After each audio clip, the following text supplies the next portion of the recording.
శృంగవరపుకోట నియోజకవర్గం జామి మండలంలోని తహసీల్దార్ వారి కార్యాలయంలో శృంగవరపుకోట శాసనసభ్యురాలు శ్రీమతి కోళ్ల లలిత కుమారి ఈ రోజు శనివారం ప్రజల సమస్యలను తెలుసుకునేందుకు ప్రజా దర్బార్ కార్యక్రమం నిర్వహించారు. జామి మండలంతో పాటు నియోజకవర్గంలో ప్రజలు పెద్ద సంఖ్యలో హాజరై తమ అభ్యర్థులను ఎమ్మెల్యేకి అందజేశారు. ఈ సందర్భంగా ఎమ్మెల్యే మాట్లాడుతూ ప్రజా సమస్యల పరిష్కారం కోసం ప్రతి ఫిర్యాదును ప్రాధాన్యతగా తీసుకుంటాం. సంబంధిత శాఖలకు వెంటనే పంపించి వీలైనంత త్వరగా పరిష్కారం వచ్చేలా చర్యలు తీసుకుంటామని తెలిపారు.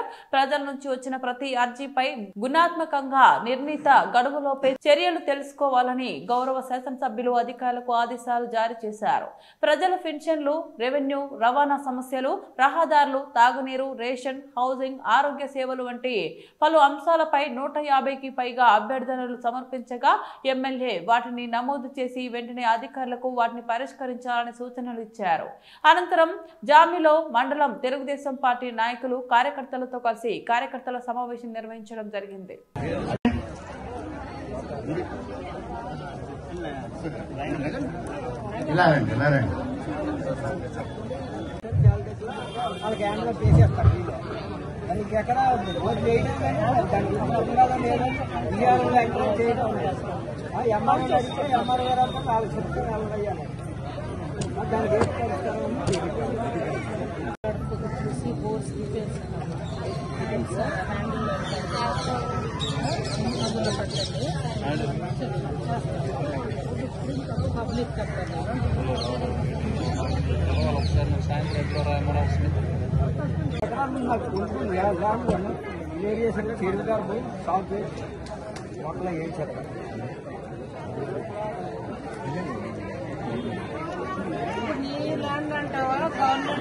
గవర్నమెంట్ ల్యాండ్ చెప్తాను, గవర్నమెంట్ ల్యాండ్ కాపాడమని లేదు లేదా గ్యాదర్ యువకులు నిజంగానే కూటమి ప్రభుత్వం ఏర్పాటైన తర్వాత మొట్టమొదటి రాష్ట్రంలో మంగళగిరి డీడీ వారి సహకారంతో ఈనాడు రాష్ట్ర వ్యాప్తంగా కూడా మా ప్రజాప్రతినిధులందరం ఎమ్మెల్యేస్ అంతా కూడా వీక్లీ 1 డే ఏదో ఒక మండలంలో ఎంఆర్ఓ ఆఫీస్ లో గానీ, ఎంపీడీఓ ఆఫీస్ లో గానీ